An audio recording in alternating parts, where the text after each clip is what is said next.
Welcome to choice academy. நான் உங்கள் Nithya Ganesh. Already நம்ம வந்து பார்த்துருந்தோம் 50 கொஸ்டின் வந்து ஃபஸ்ட்டு ஒன்னில் பார்த்துருக்கோம். ஸோ இப்போ வந்து 51வது ஃபஸ்ட்டு கொஸ்டின் 51வது கொஸ்டின் வந்து நம்ம பார்க்கலாம். ஸோ ஓகே, எல்லா ஸ்டூடெண்ட் வந்துருந்தோம். எல்லா கொஸ்டின் வந்த பின்னாடி நம்ம வந்து கொஸ்டின் ஸ்டார்ட் பண்ணிடலாம். எல்லா ஸ்டூடெண்ட் வந்த பின்னாடியும்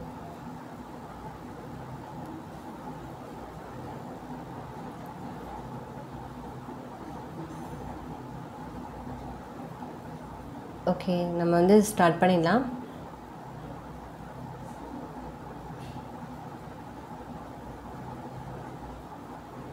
good evening to all.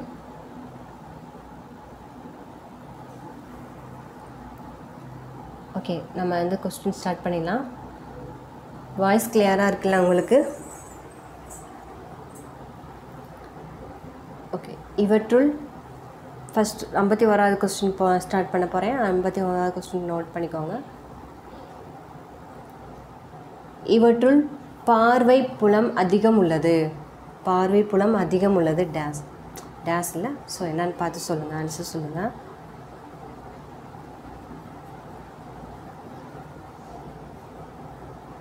Okay, answer நீங்கள் பண்ணிகிட்டே வரீங்க. Okay, good. இதுக்கு ஆன்சர் நான் சொல்கிறேன். ஆன்சர் வந்து பி தான் ஆன்சர். குவியாடி, அதாவது பார்வை புலம் அதிகம் இருந்துச்சுன்னா குவி, கொஞ்சம் குறைவாக இருந்துச்சுன்னா குழியாடி.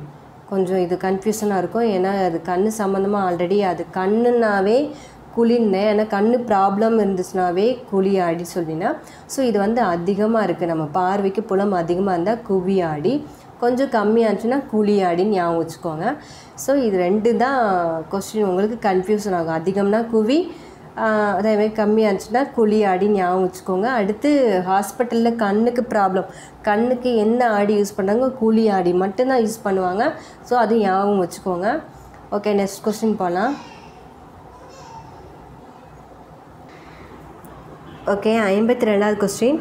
அடர்குறை ஊடகத்திலிருந்து அடர்மிகு ஊடகத்திற்கு ஒளிக்கதிர் செல்லும்போது அது டேஸ் செல்கிறது.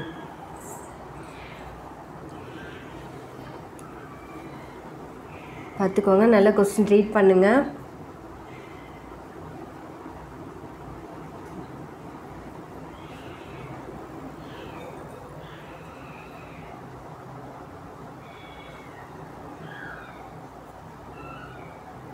Answer B. ஆல்ரெடி நான் பார்த்துருக்கோம். குறைனாவே என்ன பண்ணுன்னு விலகி தான் செல்லும். அதிகமாக இருக்கிற இடத்துல கொஞ்சம் குறைந்த ஊடகம் வந்து அடர்மிகு ஊடகத்துக்கு ஒளிக்கதிர் செல்லும்போது அதை என்ன பண்ணுன்னா விலகி தான் செல்லும். ஸோ குத்துக்கோட்டை நோக்கி விலகி செல்லும். நம்ம வந்து அந்த கொஸ்டின் வேறு கொஸ்டின், இது கொஞ்சம் வேறு கொஸ்டின். ஓகே, ஆன்சர் வந்து குத்துக்கோட்டு நோக்கி விலகி செல்லும். ஓகே, நெக்ஸ்ட் கொஸ்டின் போனால்.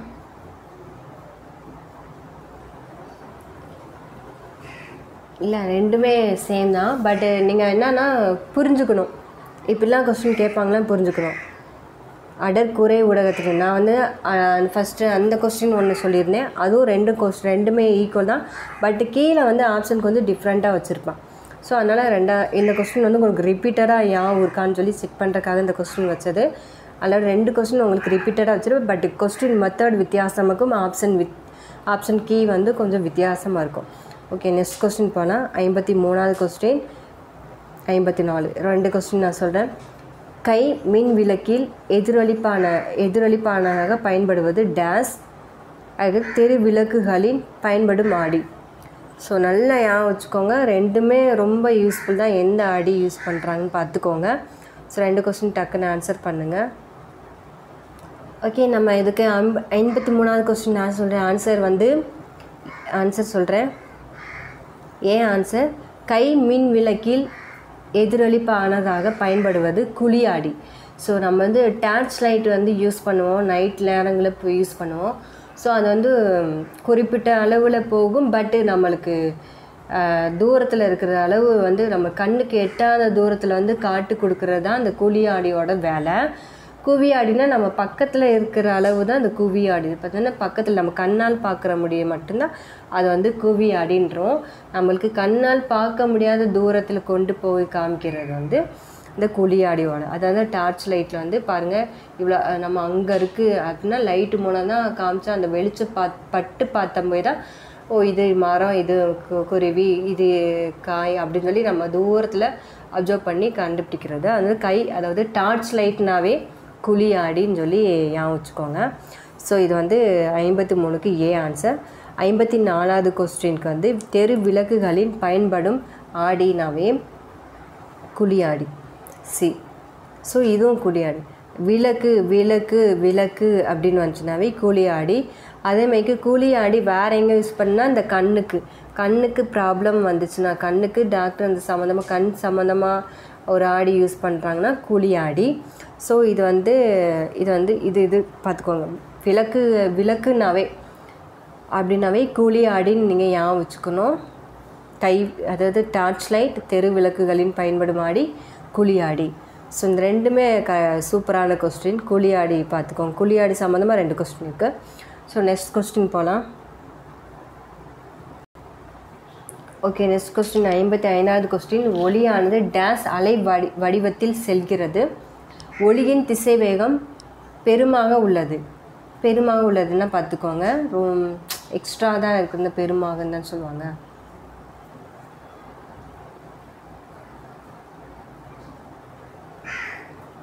ஒளியின் திசைவேகம் பெருமாக உள்ளதுன்னு பார்த்துக்கோங்க. ஒளியானது டேஸ் அலை வடிவத்தில் செல்கிறது. ஓகே, நம்ம ஈஸியாக டக்குன்னு கண்டுபிடிச்சிட்டிங்க. Okay, super. இதுக்கு ஆன்சர் பார்த்துடலாம். ஃபஸ்ட்டு 54வது கொஸ்டின். 55வது கொஸ்டினுக்கு வந்து ஆன்சர் சி மின்காந்த. ஆன்சர் சி மின்காந்த. 56வது கொஸ்டின் வந்து ஆன்சர் பி வெற்றிடத்தில். ஸோ ஒளியின் திசைவேகம் பெருமமாக உள்ளது வந்துனாவே வெற்றிடத்தில். அதுக்கடுத்து ஒளியானது மின்காந்த அலை வடிவத்தில் செல்கிறது. மின்காந்த அலை வடிவத்தில் செல்கிறது. ஒளி வந்து மின்காந்த நிலையை ஆகிச்சுக்கணும். ஒளினா எந்த அலை வடிவத்தில் கொண்டது? மின்காந்த. ஓகே, நெக்ஸ்ட் அடுத்த கொஸ்டின் போகலாம். வளைவு ஆரம் 57வது கொஸ்டின். வளைவு ஆரம் டேஸ். 58வது விலகு கோணம் 90 டிகிரி ஆக ஏற்பட தேவையான படுகோணத்தின் பெயர். விலகு கோணம் 90 டிகிரி ஆக ஏற்பட தேவையான படுகோணத்தின் பெயர். ஸோ ரெண்டுமே ஆன்சர் பண்ணுங்கள் டக்குன்னு.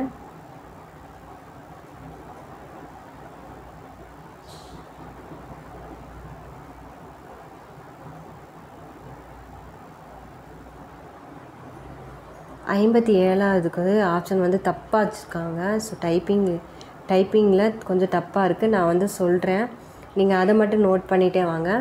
ஆப்ஷன் ஏக்கு வந்து 4F-ஆ, ஆப்ஷன் பி வந்து 3F-ஆ, ஆப்ஷன் சி F × R-ஆ, ஆப்ஷன் டி வந்து 2F-ஆ. ஸோ வளைவு ஆரம்னாவே என்னன்னு பார்த்துக்கோங்க. இவங்க எந்த கொஸ்டின் வந்து எடுத்தாங்கன்னு தெரியலையே. அவங்களே ஆப்ஷன் செட் பண்ணி வச்சுட்ருக்காங்க.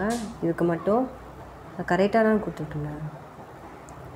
ஸோ இன்ஃபார்ம் பண்ணிக்கிறேன் ஸ்டாஃப்ட். பாருங்கள், நானே இதுக்குரிய கீழே ஆப்ஷன் கொடுத்துருக்கேன். நீங்கள் கரெக்டான ஆப்ஷன் கொடுங்க. வளைவு ஆரம் = ஆப்ஷன் ஏ 4F-ஆ, ஆப்ஷன் பி 3F-ஆ, ஆப்ஷன் சிக்கு F × R-ஆ, ஆப்ஷன் டிக்கு 2F-ஆ. ஸோ எது கரெக்டான ஆன்சர்னு சொல்லி கொடுங்க. அடுத்து 58வது சொல்லிட்டேன். அதில் நீங்கள் ஆன்சர் பண்ணிடுவீங்க. பண்ணுங்கள்.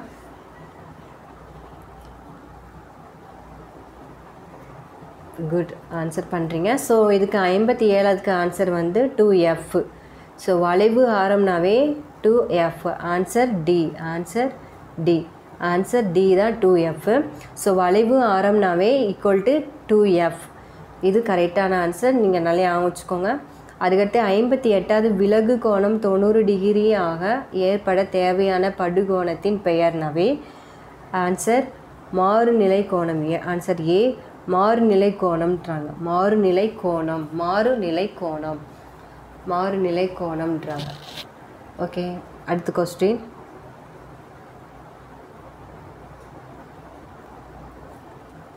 ஐம்பத்தி 9வது கொஸ்டின். குழியாடியில் சம அளவு உடைய தலைகீழ் மெய்பிம்பம் பெற பொருளை எங்கு வைக்க வேண்டும்? அடுத்து 60வது கொஸ்டின். குழியாடியில் மாயபிம்பம் பெற பொருளை எங்கு வைக்க வேண்டும்? பாருங்கள், அது வந்து சம அளவுடைய தலைகீழ் மாயபிம்பம் சொல்லியிருக்கான். இதில் வந்து மெய்பிம்பம் சொல்லியிருக்கோம், இதில் வந்து குழியாடியில் மாயபிம்பம். ஓகே, ரெண்டுக்கும் கீழே வந்து ஆப்ஷன் கொடுத்துருக்கேன். எது அதுக்குரிய கரெக்டான ஆன்சர் கொடுங்க.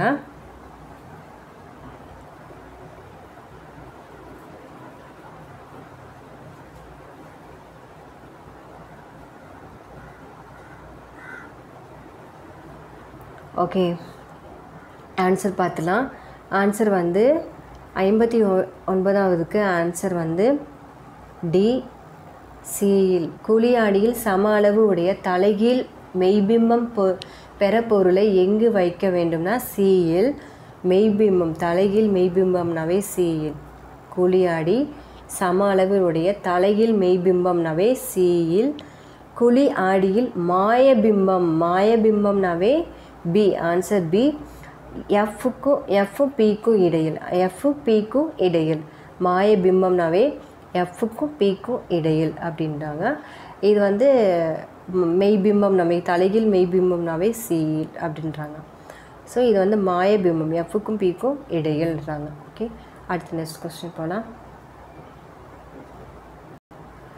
ஓகே, 61வது கொஸ்டின். அடர்மிகு ஊடகத்தில் படுகோணத்தின் மதிப்பு மாறுநிலை கோணத்தை விட அதிகமாக இருக்கும்போது ஏற்படும் நிகழ்வு. 62வது கொஸ்டின். கண்ணூறு ஒளியில் குறைந்த அலைநீளம் கொண்ட நிறம். ஈஸியானது.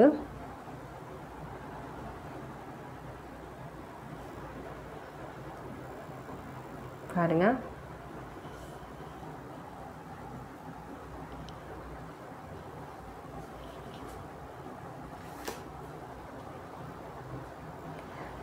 ஓகே, நம்ம ஆன்சர் பார்த்துடலாம்.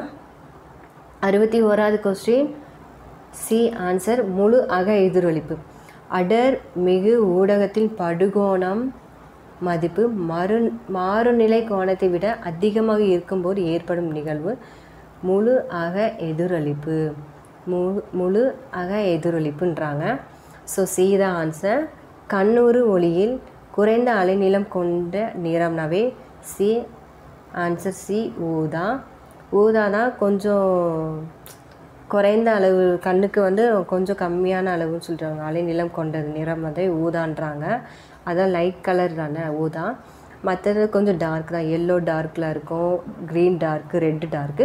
ஸோ ப்ளூ மட்டும்தான் கொஞ்சம் லைட் கலராக இருக்கும். ஊதா கலர் வந்து கொஞ்சம் லைட் கலர் இருக்கும். ஸோ இதுக்கு ஓகே, இதுக்கு ஒரு ஆன்சர் இது. ஸோ நெக்ஸ்ட் கொஸ்டின் போனால். நெக்ஸ்ட் கொஸ்டின் 63வது கொஸ்டின். ஹைப்பர் மெட்ரோபியா குறைபாடானது விழிக்கோணம் டேஸ் ஏற்படுகிறது.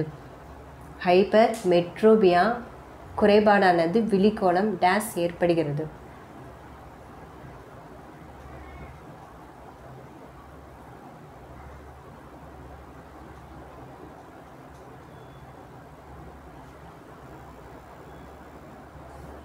ஓகே, ஆன்சர் பண்ணலாம். 63க்கு ஆன்சர் சி சுருங்குவதால். ஹைப்பர் மெட்ரோபியா குறைபாடானது விழிக்கோணம் சுருங்குவதனால் ஏற்படுகிறது. இது வந்து விழிக்கோணத்தில் சுருங்குவதனால தான் இது வந்து ஏற்படுது, ப்ராப்ளம் வந்து ஏற்படுதுன்னு சொல்கிறாங்க. குறைபாடு ஹைப்பர் மெட்ரோ வந்து சுருங்குவதனால் மட்டும்தான், விழிக்கோணத்தில் சுருங்குது, அதனால தான் ஹைப்பர் மெட்ரோவில் வந்து ப்ராப்ளம் வருதுன்னு சொல்கிறாங்க. சரி, ஓகே, நெக்ஸ்ட் கொஸ்டின் போனால். 64வது கொஸ்டின். காற்றில் ஒளியின் திசை வேகத்திற்கும் மற்றொரு ஊடகத்தின் ஒளியின் திசை வேகத்திற்கும் இடையே உள்ள தகவு டேஸ் என்று வரையறுக்கப்படுகிறது. ஸோ பார்த்துக்கோங்க.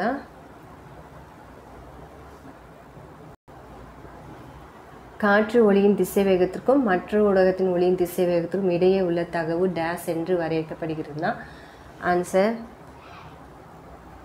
சி ஒளி விலகல் எண். ஒளி விலகல் எண் ஆன்சர் வந்து ஒளி விலகல் எண். அதாவது காற்று ஒளியின் திசைவேகத்திற்கும் மற்றொரு ஊடகத்தின் ஒளியின் திசைவேகத்திற்கும் இடையே உள்ள தகவு ஒளி விலகல் எண் சொல்கிறாங்க. அது இதுக்கும் அதுக்கும் என்ன டிஃப்ரெண்ட்டு, ஒளி விலகல் எண்றாங்க. ஸோ இதுக்குரிய ஆன்சர் இது ரைட்டு. அடுத்து நெக்ஸ்ட் கொஸ்டின் போகலாம். நம்ம பொறுத்துக 65வது கொஸ்டின் பொறுத்துக. லென்ஸின் திறன், கண் பார்வை, ஒரு பெருக்க கண்ணாடி, ஜோஸ்கான் அப்படின்றாங்க. ஸோ ஜோஸ்கான்னாவே என்ன யாருன்னு தெரிஞ்சுக்கோங்க.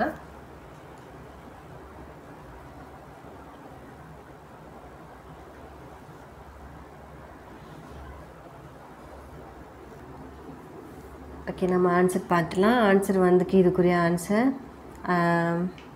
பி தான் ஆன்சர். ஸோ லென்ஸின்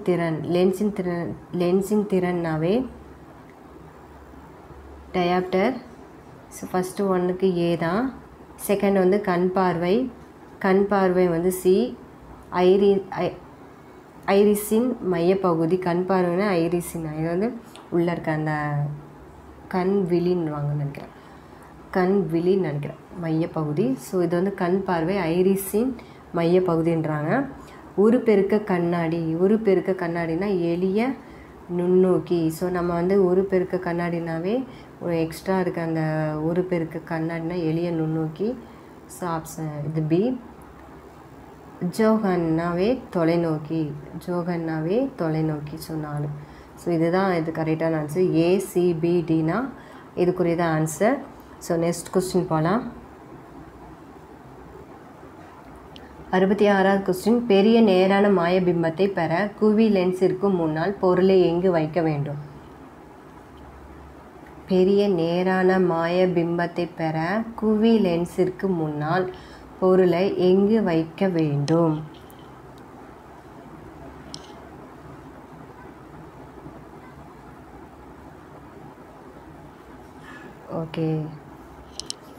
ஓகே ஆன்சர் பார்த்துலாம். ஆன்சர் வந்து சி.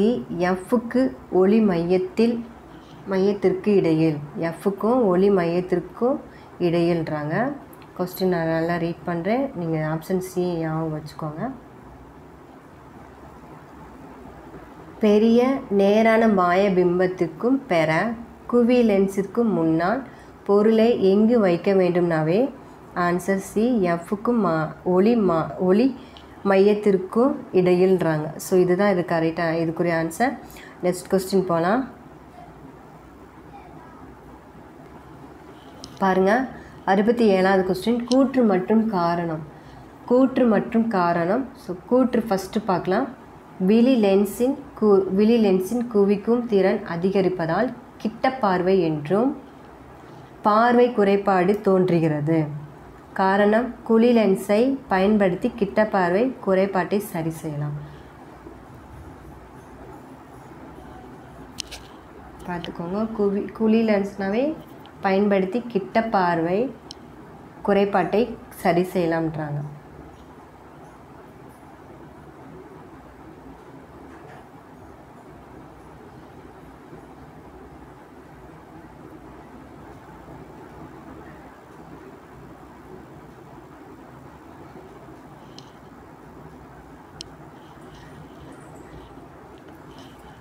ஓகே, இதுக்கு ஆன்சர் நம்ம பார்த்துலாம். இதுக்கு ஆன்சர் வந்து சி தான் இதுக்கு ஆன்சர். அதாவது கூற்று தவறானது, ஆனால் காரணம் சரி. பாருங்கள், நான் சொல்கிறேன். சி கரெக்டாக நல்லா நோட் பண்ணிக்கோங்க ஆன்சரை. பாருங்கள், விழி லென்ஸ் குவிக்கும் திறன் அதிகரிப்பதால் கிட்ட பார்வை என்னும் பார்வை குறைபாடு தோன்றுகிறதுன்றாங்க. ஸோ குவி வந்து எப்பயும் நம்மளுக்கு வந்து இது அதிகரிப்பதால் காமிக்காது. ஸோ இந்த குவி லென்ஸ் வந்து இந்த குவி ஆடி எங்கெங்கே யூஸ் ஆகும் போதும் நீங்கள் தெரிஞ்சுக்கோங்க. அதுக்கடுத்து இது கூற்று என்னது, காரணம் என்னது உங்களுக்கு ஈஸியாக தெரியும். ஸோ குவினாவே எதுக்கு எங்கெங்கே யூஸ் ஆகுனா, குவி வந்து நம்ம வந்து கார் கண்ணாடியில் வந்து பார்ப்போம். கார் கண்ணாடி வந்து பேக் சைடு இருக்க அந்த வளைவு பகுதியிலேருந்து கொஞ்சம் தூரத்தில் இருக்கல கொஞ்சம் பக்கத்தில் வாகனம் வந்து நம்மளுக்கு வருது அப்படின்னு உங்களுக்கு ஈஸியாக தெரிஞ்சுக்குவீங்க. அதாவது நம்ம பக்கத்தில் வர வண்டி கூட எவ்வளோ தூரத்தில் வருது எல்லாமே ஈஸியாக அப்சர்வ் பண்ணுவீங்க. அது வந்து உங்களுக்கு ஈஸியாக தெரியும். அது வந்து அகன்ற பார்வை புலத்தை தருகிறதுன்னு சொல்கிறாங்க. இது வந்து குவி வந்து இதுக்கும் யூஸ் ஆகுது. வேறு எதுக்கு யூஸ் ஆகுதுன்னா நம்ம வந்து மருத்துவமனைகளும் விடுதி பள்ளிகள் அங்கங்காடிகளில் எங்கெங்கே யூஸ் பண்ணுறாங்கன்னா இது வந்து ஒரு கண்ணாடி மிரராக வச்சுருப்பாங்க சுவற்றில். அந்த சுவரில் பார்க்கும்போய் கொஞ்சம் வளைவான இடத்துல இருந்து அங்கிட்டு இங்கிட்டு வளைஞ்சிருக்கும். ஆனால் ஸ்ட்ரெண்டட் பண்ணி வச்சுருப்பாங்க. ஆனால் அது வளைவான இடத்துல கொண்டு இந்த பொண்ணு வரா, நம்ம இங்கே நேரடியாக உட்காந்துருப்போம். ஆனால் அந்த சைடில் இருந்து வர பொண்ணு நம்மளுக்கு தெரியாது. பட் இந்த குவி லென்ஸ் ஆனது சைடில் இருக்கிறது எல்லாத்தையும் நம்மளுக்கு வந்து தெரியும். ஸோ அந்த பொண்ணு இங்கிட்டு வராங்க, இவங்க அந்த வண்டி போகுது அப்படின்னு ஒன்று நம்ம அந்த கண்ணாடி மூலமாக நம்ம பார்த்துக்கலாம். ஸோ இது வந்து குவி லென்ஸ்க்குரிய வேலை. இன்னொன்று முக்கியமானது, அதாவது நம்ம அந்த மலைப்பகுதி இந்த கொடைக்கானல்லாம் போவோம். அந்த ரவுண்டாக ஒரு பெரிய மிரர் வச்சுருப்பாங்க. அந்த இடையில அந்த வளைவான இடத்துக்குலாம் நீங்களாம் வண்டியில் போயிருப்பீங்க, பார்ப்பீங்க. பஸ்ஸில், காரில், இல்லை டூ வீலர் கூட, பைக்கில், ஸ்கூட்டியில் எதில் போயிருந்தால் கூட அந்த வளைவான இடத்துல நீங்கள் பார்த்துருப்பீங்க. ரவுண்டான ஒரு கண்ணாடி வச்சுருப்பாங்க. ஏன் இந்த சிக்னல்லே பார்த்துருப்பீங்க, ஒரு ரவுண்டான மிரர் வச்சுருப்பாங்க. மேலே ஒரு கண்ணாடியுமே மாட்டி நேராக நின்றுருக்கோம், நிற்க வச்சுருப்பாங்க. ஒரு ரவுண்டான கண்ணாடி வச்சு நிற்க வச்சுருப்பாங்க, பெருசாக இருக்கும். ஸோ எதுக்குன்னா இது நிற்க வச்சுங்க எனக்கு ரொம்ப நாள் டவுட்டு. பட் இந்த லெசன் படிக்கும்போது தான் எனக்கு யூஸ் ஆகுச்சு. ஸோ இதுக்கு தான் அப்படின்னு எனக்கு புரிய வந்துச்சு. எதுக்காக நான் சொல்கிறேன். ஸோ இந்த குவி லென்ஸ் வந்து அந்த வளைவு, ஏன்னா 2 பக்கமே வளைவான இடத்துல தான் அந்த நடு சென்டர் பண்ணி வச்சுருப்பாங்க இந்த மிரரானது. ஸோ அங்கிட்டு நம்ம வளைய போகிறோன்னு தெரிகிறக்கு அங்கிட்டு வர வண்டி நம்மளுக்கு தெரியாது. ஸோ அந்த கண்ணாடி மூலமாக நம்மளுக்கு ஈஸியாக காமிக்கும். ஏன்னா நல்லா கிளியராக காமிக்கும் அந்த கண்ணாடி. அந்த ரோடையும் நல்லா கிளியராக காமிக்கும், அங்கிட்டு வர வண்டியும் கிளியராக காமிக்கும். ஸோ நம்மளுக்கு முன்னாடி நம்ம வளைய போகிறோன்னு தெரிஞ்சால் அந்த பக்கம் ஆப்போசிட் வண்டி வருதான்னு என்னன்னு கிளியராக காமிக்கிறதா இந்த குவி ஆடியோட இதோட வேலை. ஸோ குவி வந்து நம்ம கார் கண்ணாடிக்கு, பைக்கு கண்ணாடிக்கு, எல்லா வாகனங்கள் கண்ணாடிக்கு இந்த குவி ஆடி யூஸ் ஆகுது. மலைப்பகுதிகளிலும் வாகனங்களின் ரோடானது பகுதியில் சென்டர் பண்ணி வச்சுருப்பாங்க. ஸோ அதுக்கும் இந்த குவி ஆடி ரொம்ப ரொம்ப யூஸ் ஆகுது. அதேமாதிரி நம்ம டாக்டரு வந்து இப்படி நேராக உட்காந்துருந்தா கூட அந்த சைடில் இருக்கவங்களாம் கூப்பிடுவாங்க. நம்ம அதேமாதிரி ஹாஸ்டல்ஸில் இருந்தீங்களா அந்த வார்டன் வந்து அந்த பொண்ணை கூப்பிடுமான்னு சொல்லுவாங்க. அதை பார்த்தா அந்த பொண்ணு அங்கிட்டு போயிருப்பாங்க. பட் அவங்களுக்கு தெரியும் அந்த பொண்ணு அங்கிட்டு போயிருக்கான்னு சொல்லி அவங்களுக்கு தெரியும். ஏன்னா அந்த மிரர் வந்து அப்படி வச்சுருப்பாங்க. இது வந்து இவங்க வந்து ஸ்கூலில், ஹாஸ்டலில், இந்த மருத்துவமனையில் எங்கெங்கே யூஸ் பண்ணுறாங்கன்னு பார்த்துக்கோங்க. ஸோ குவி ஆடிக்கு எவ்வளோ யூஸ் ஆகிருக்குன்னு நல்லா தெரிஞ்சுக்கோங்க. குவி ஆடிக்கும் குழி ஆடிக்கு என்ன டிஃப்ரெண்ட்டு சொல்கிறேன். ஸோ குழி ஆடிக்கு வந்து நான் தான் ஆல்ரெடி சொல்லிட்டேன். நம்ம கண்ணுக்குரியது கண், மூக்கு, காது, தொண்டை பகுதி, இதுக்கெல்லாம் குழி ஆடி தான் ரொம்ப யூஸ் பண்ணுறாங்க. ஏன்னா நம்மளுக்கு கண்ணுக்கு தெரியாத இடத்துல அது என்னென்ன நடந்துட்டுருக்கு என்னன்னு தெரியாது. ஸோ அது வந்து குழி ஆடின்றாங்க. ஸோ அது மட்டும் இல்லாமல் டாக்டர் அவங்க தலையில் வந்து ஒரு டார்ச் லைட் கட்டியிருப்பாங்க. அந்த டார்ச் லைட்டு மைக் ஒரு சின்னதாக மேலே வந்து கட்டியிருப்பாங்க. அந்த லைட் மூலம்னா நம்மளுக்கு தொண்டை, வாய், நாக்கு எல்லாத்தையும் பார்ப்பாங்க. ஸோ அவங்க பார்க்கும்போது அவங்களுக்கு டக்குன்னு தெரியும், இது இப்படி இருக்குப்பா அப்படின்னு சொல்லி ஈஸியாக சொல்லுவாங்க. ஸோ என்ன ஆச்சுன்னா அவங்க குழி லென்ஸ் வச்ச டார்ச் லைட் தான் அவங்க யூஸ் பண்ணுறாங்க. அது வந்து உள்ளே இருக்கிற பகுதி தெரியாத அளவு வந்து குழி லென்ஸ் மூலம் தான் தெரியும். அதாவது கண், மூக்கு, காது, தொண்டை இது ஃபுல்லாக மருத்துவமனைகள் யூஸ் பண்ணுறாங்க, டாக்டர் யூஸ் பண்ணுறாங்க.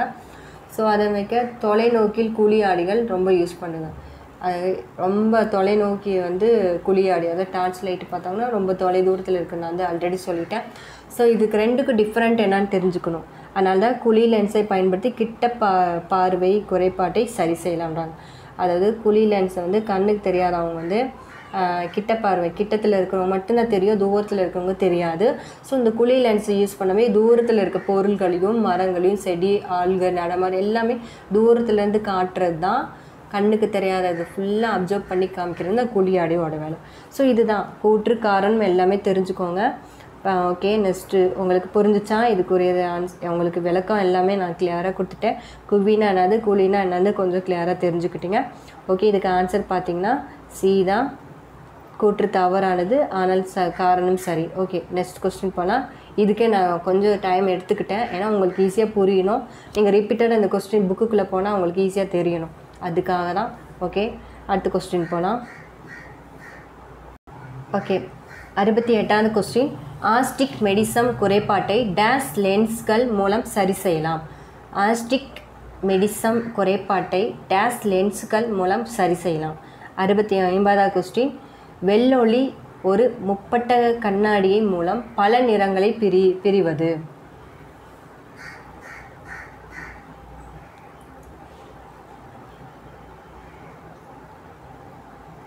ஓகே ஆன்சர் பார்த்துலாம். 68வது கொஸ்டினுக்கு வந்து ஆன்சர் பி உருளை லென்ஸ் மூலம் சரி செய்யலாம்.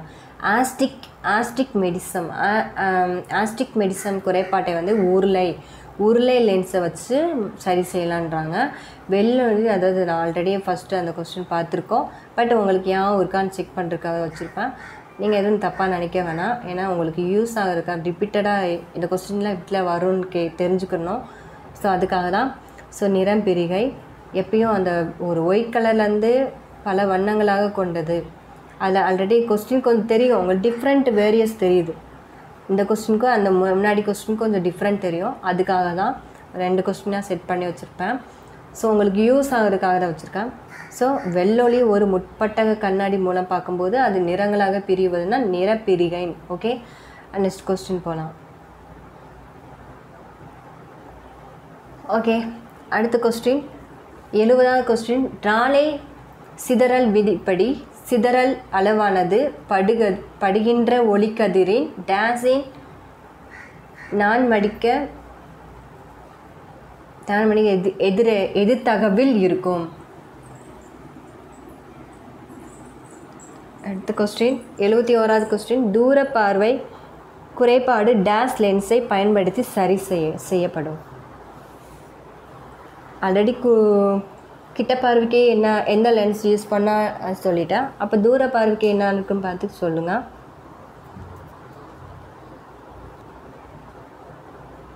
இதுக்கு 70வது கொஸ்டின் ஆன்சர் பார்த்தலாம். 70க்கு ஆன்சர் வந்து ராலே சிதறல்னா இதுக்கு ஆன்சர் வந்து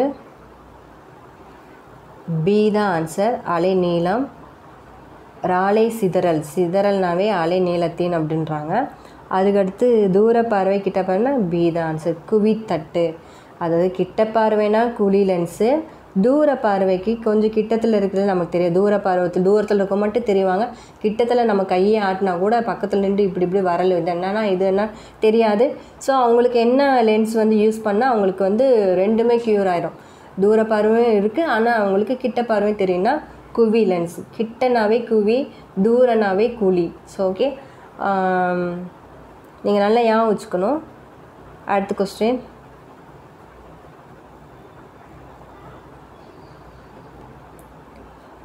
ஒளியை வெளிவிடும் பொருட்கள் டேஸ் எனப்படும். 72வது கொஸ்டின் பாருங்கள். ஒளியை வெளிவிடும் பொருட்கள் டேஸ் எனப்படும். அதுக்கடுத்து 73வது கொஸ்டின் ஒரு கூழ்ம கரைசலில் உள்ள கூழ்ம துகள்களால் ஒளி கதிர்கள் சிதறடிக்கப்படுகின்ற நிகழ்வு. ஸோ ரெண்டுமே எதுன்னு பார்த்துக்கோங்க.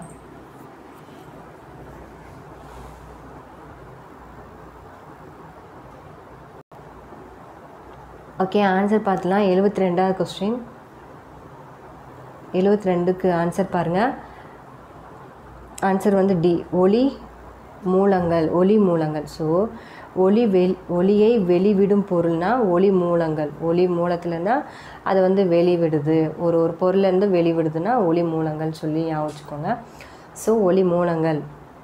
அடுத்து 73வது கொஸ்டின் 73வது கொஸ்டின் ஆன்சர் வந்து ஏ டிண்டால் விளைவு. ஒரு கூழ்ம கரைசல் உள்ள கூழ்ம துகள்களால் ஒளிக்கதிர்கள் சிதறடிக்கப்படுகின்ற நிகழ்வு டிண்டால் விளைவுன்றாங்க. ஸோ நெக்ஸ்ட் கொஸ்டின் போகலாம். விழி லென்ஸு டேஸ் என்னும் தசைகளால் தாங்கப்பட்டுள்ளது. விழி லென்ஸு டேஸ் என்னும் தசைகளால் தாங்கப்பட்டுள்ளது.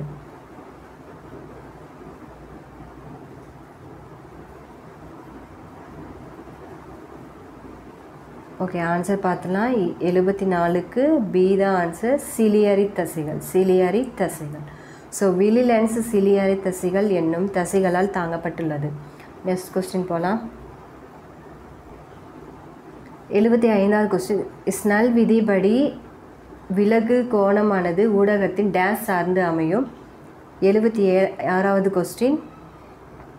தெளிவு காட்சியின் மீச்சிறு தொலைவு. தெளிவான ஒரு படம் பார்க்குறீங்கன்னா அதோட மீச்சிறு தொலைவு எவ்வளோ இருக்குன்னு பார்த்துக்கோங்க. ஸ்னல் விதிப்படி விலகு கோணமானது ஊடகத்தின் டேஷ் சார்ந்து அமையும் பார்த்துக்கோங்க.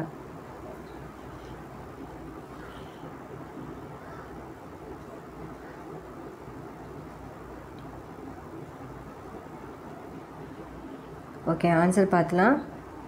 75வது கொஸ்டின் ஆன்சர் சி, ஒளி விலகல் எண். ஒளி விலகல் எண். 76வது கொஸ்டின் ஆன்சர் வந்து டி, 25 சென்டிமீட்டர். ஸோ 25 சென்டிமீட்டர் தான் நம்ம தெளிவான காட்சிகளை மீச்சிறு தொலைவு. ஸோ நம்ம தெளிவான காட்சி வந்து எவ்வளோ தூரத்தில் எவ்வளோ சென்டிமீட்டர் இருந்தால் தெளிவாக நம்ம பார்க்க முடியுதுன்னா 25 சென்டிமீட்டரில் மட்டும்தான் அப்படின்றாங்க.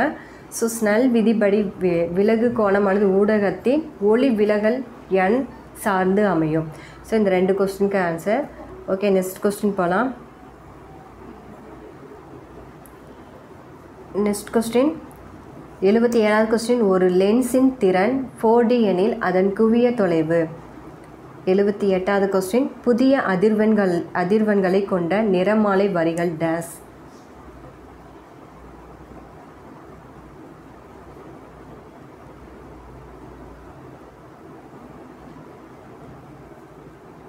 ஓகே, ஆன்சர் பார்த்துடலாம்.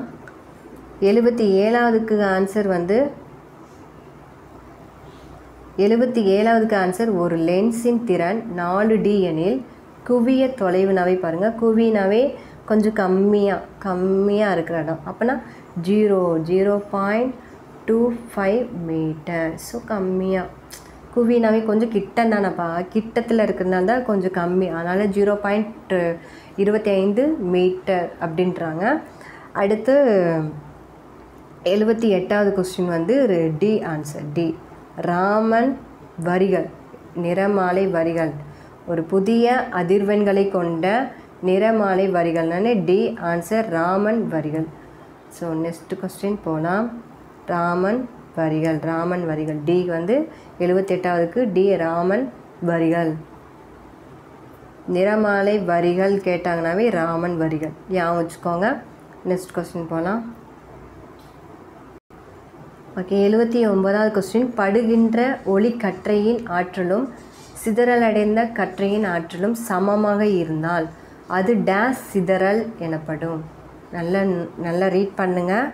படுகின்ற ஒளி கற்றையின் ஆற்றலும் சிதறலடைந்த கற்றையின் ஆற்றலும் சமமாக இருந்தால் அது டேஷ் சிதறல் எனப்படும். அடுத்து 80வது கொஸ்டின். ஒளி எதிரொலிப்பு தொலைநோக்கு எடுத்துக்காட்டு டேஷ் தொலைநோக்கு. ஒளி எதிரொலிப்பு தொலைநோக்குக்கும் எடுத்துக்காட்டு டேஷ் தொலைநோக்கு அப்படின்றாங்க.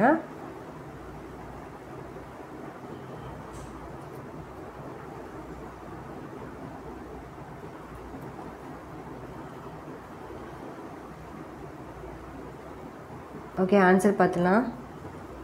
79வது கொஸ்டின் ஆன்சர் வந்து ஆன்சர் பி, மீட்ச் அப்படின்றாங்க. ஸோ மீட்சின்னா அதிகம்னு நினைக்கிறேன். அதாவது படுகின்ற ஒளிக்கற்றையின் ஆற்றலும் சிதறந்த கற்றையின் ஆற்றலும் சமமாக இருந்தால் அது மீட்ஸ் சிதறல் அப்படின்றாங்க. மீட்சி சிதறல்ன்றாங்க. ஸோ 80வது கொஸ்டினுக்கு ஆன்சர் ஏ, கேஸ்கிரைன்றாங்க. ஸோ ஒளி எதிரொலிப்பு தொலைநோக்குக்கும் எடுத்துக்காட்டு கேஸ்கிரைன் அப்படின்னு தொலைநோக்கு அப்படின்றாங்க. ஓகே, நெக்ஸ்ட் கொஸ்டின் போகலாம். 81வது கொஸ்டின். ஒளியின் திசை வேகத்தை கணக்கிட உதவும் சமன்பாடு. ஒளியின் திசை வேகத்தை கணக்கிடும் சமன்பாடு பார்த்துக்கோங்க.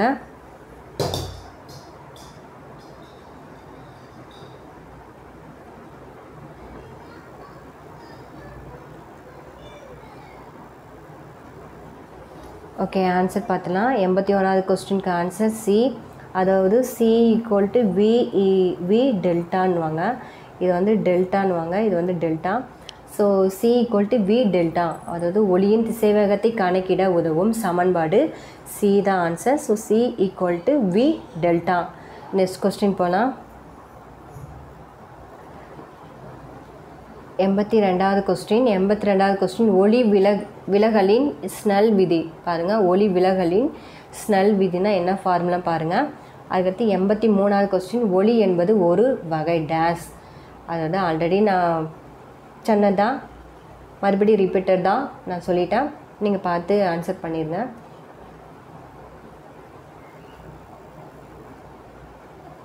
ஓகே, ஆன்சர் சூப்பராக பண்ணுறீங்க, பட் கரெக்ட். ஓகே, இது ஆன்சர் பார்த்துலாம். இதுக்கு ஆன்சர் வந்து ஃபஸ்ட்டு ஒன்று ஒளி விலகலின் ஸ்னெல் விதினாவே ஏ தான் answer. So μ2 by μ1 equal to sin 1 by sin r. அதாவது μ2 by μ1 equal to sin 1 sin i by sin r. sin i by தான் வரும். ஸோ பை வச்சு ஞாபகம் வச்சுக்கோங்க.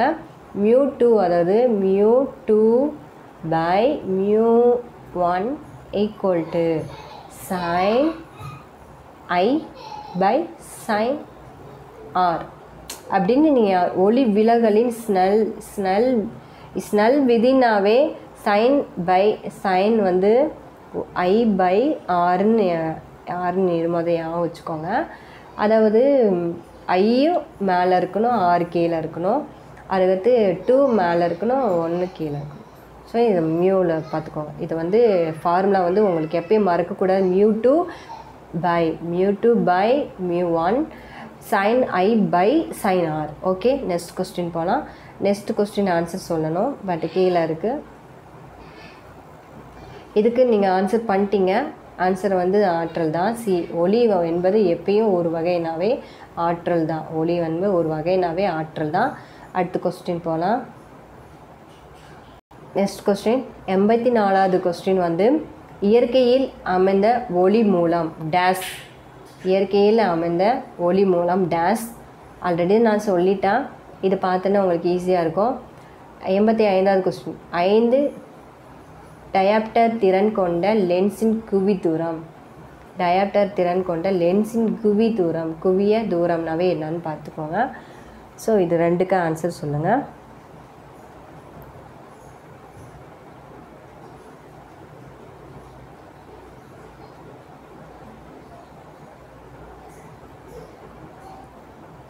ஓகே, ஆன்சர் பார்த்துலாம். 84க்கு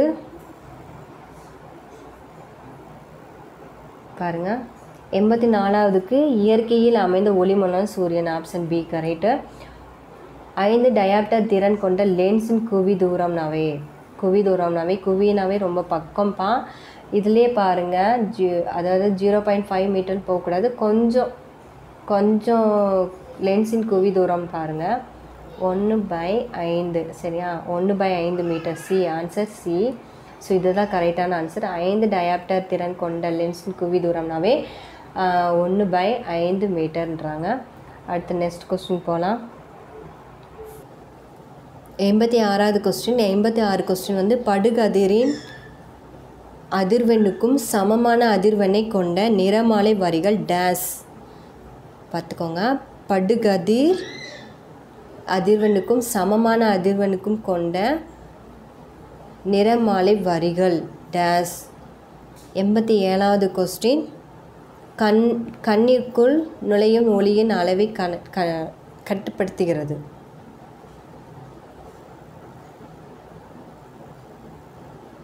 நம்மளுக்கு வெளிச்சம் ஒளி வந்து கண்ணுக்குள்ளே விழுகிறது, அது வந்து கட்டுப்படுத்துது. அது வந்து ரொம்ப தாக்காமல் அதை வந்து ஸ்டாப் பண்ணுறது. எந்தது வந்து யூஸ் ஆகுது, கண்ணுக்குள்ளே இருக்கிறது எது யூஸ் ஆகுதுன்னு பார்த்துக்கோங்க.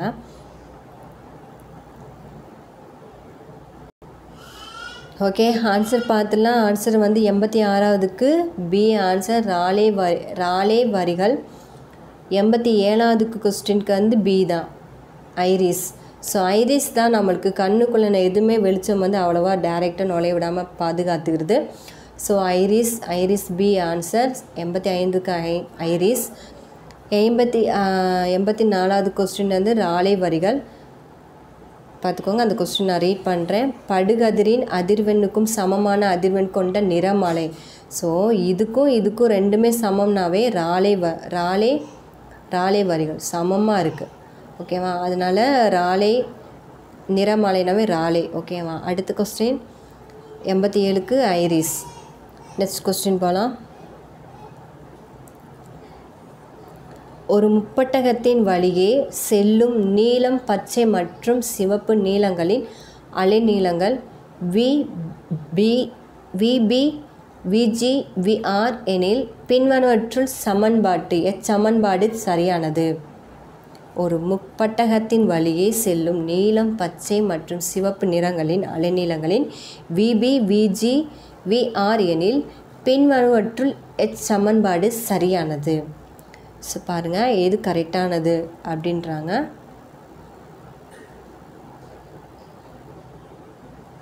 ஓகே, ஆன்சர் பார்த்துலாம். ஆன்சர் பி, அதாவது விபி இது என்னன்னு சொல்லுவாங்கன்னு தெரியல. விபி தான் வரும். VP, VG, VR.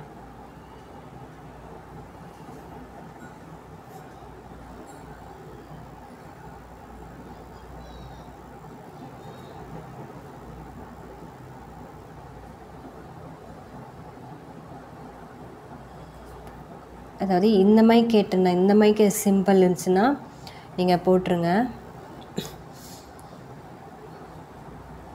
அது இதுனா எக்ஸ்ட்ரா நினைக்கிறேன், இதுனா குறையும் நினைக்கிறேன். ஸோ எக்ஸ்ட்ரா போடுறதுனால விபி ஃபஸ்ட்டு விபி, விஜி, விரெட், அதாவது குறைவானதுலேருந்து போகுது, எக்ஸ்ட்ரா போகுது. ஸோ ப்ளூவில் இருந்து க்ரீனுக்கு போகுது, க்ரீனில் ரெட்டுக்கு போகுது. ஸோ குறைவானதுலேருந்து எக்ஸ்ட்ரா, இந்த மாதிரி சிம்பிள்னாவே எக்ஸ்ட்ரா போகிறது. குறைவான இடத்துலேருந்து விரிவடை, கம்மியான இடத்துலேருந்து கொஞ்சம் கூடையாக அப்படி போகிறது தான் இந்த சிம்பிள் சொல்லுவாங்க. இப்படி இந்த மாதிரி இருந்துச்சுனாவே குறைவான இடத்துலேருந்து கொஞ்சம் அடுக்கடுக்கு எக்ஸ்ட்ரா காமிக்கிறது தான் இது. ஸோ இதுக்கு ஃபார்முலாவே பார்த்துக்கோங்க. ஸோ இதுலேயும் அதே மாதிரி இருக்குது. ஏ போட்டவங்க ஓகே தான், பி போட்டாலும் ஓகே தான். ஸோ ரெண்டுமே ஓகே தான். இதுக்கு 88க்கு ஏ, பி ரெண்டும் சேம் தான். ஸோ இந்த மாதிரி குறியீடு வச்சு ஃபார்முலா வந்துச்சுன்னா இதுக்கு கரெக்ட். ஏன்னா ப்ளூவில் இருந்ததா, ப்ளூ வந்து கொஞ்சம் கம்மி தான். ஸோ ப்ளூவில் இருந்து கொஞ்சம் கூட இன்க்ரீஸ் ஆகிட்டே போகுது. Green increase and red increase ஆகிட்டே போகிறனால தான் இந்த சமன்பாடோட குறியீடு. ஓகே, நெக்ஸ்ட்டு போனால் 89வது கொஸ்டின். மேகக்கூட்டங்கள் வெண்மை நிறமாக காட்சியளிக்கும் டேஸ் காரணமாக அமைகிறது.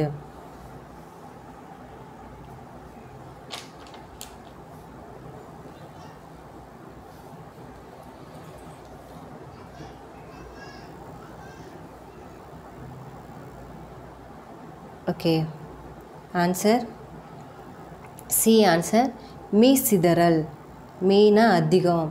ஸோ ஒரு வெண்மையான நிறத்திலிருந்து மேகக்கூட்டங்கள் வெண்மையாக நிறமாக காட்சியளிக்க டேஸ் காரணமாக அமைகிறது மீச்சிதறல். ஓகே, நெக்ஸ்ட் கொஸ்டின் போகலாம்.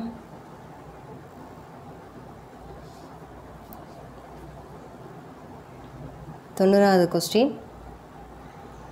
இரு அடுத்தடுத்த ஒளி துடுப்புக்கும் இடைப்பட்ட கால இடைவெளி டேஸ் வினாடியை விட குறைவாக இருந்தால் மனித கண்களால் அவற்றை தனியாக வேறுபடுத்தி அறிய இயலாது.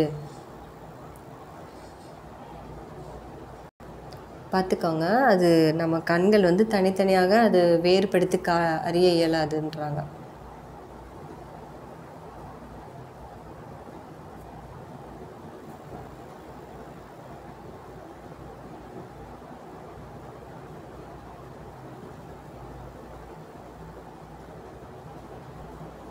Answer C 1/16. ஸோ இரு அடுத்தடுத்த ஒளி துடுப்புகளுக்கு இடைப்பட்ட கால இடைவெளி 1/16 வினாடி விட குறைவாக இருந்தால் மனித கண்களால் அவற்றை தனித்தனியாக வேறுபடுத்தி அறிய இயலாது அப்படின்றாங்க. ஸோ இதுக்கு இது 90வது question, C the answer. Next question போகலாம். ஆல்ரெடி நான் உங்களுக்கு கொஸ்டின் சொல்லிட்டேன், பட் இருந்தாலும் பொறுத்துகளை நான் வந்து செட் பண்ணியிருக்கேன். இந்த கொஸ்டின் பாருங்கள். ரெட்டினா கண் பார்வை, சிலியரி தசைகள், தூர பார்வை, கிட்ட பார்வை எல்லாமே கண் சம்மந்தமானது. ஸோ இந்த பார்ட்ஸ் வந்து எது எதுக்கு யூஸ் ஆகுதுன்னு பார்த்துக்கோங்க. பட் எதுக்குரிய கரெக்டான ஆன்சரை செட் பண்ணுங்கள். எல்லாமே கண் சம்மந்தமாக தான் இது ஃபுல்லாக எடுத்திருக்கேன் அந்த பொறுத்துகளை.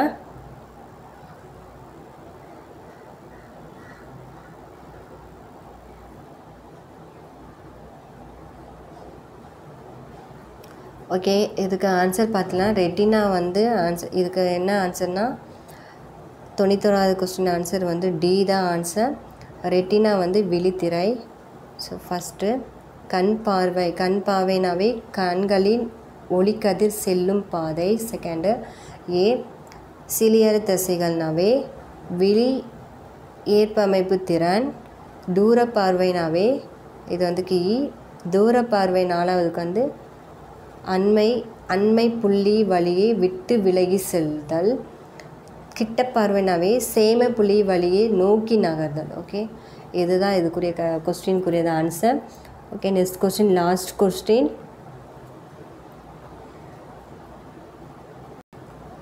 இதுதான் லாஸ்ட் கொஸ்டின். ஒளி விலகல் தொலைநோக்கிகளின் டேஷ் பயன்படுத்தப்படுகின்றன.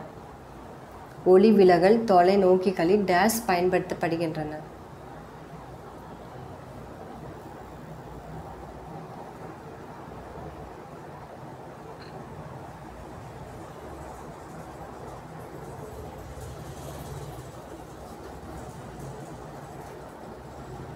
ஓகே, ஆன்சர் பார்த்துலாம்.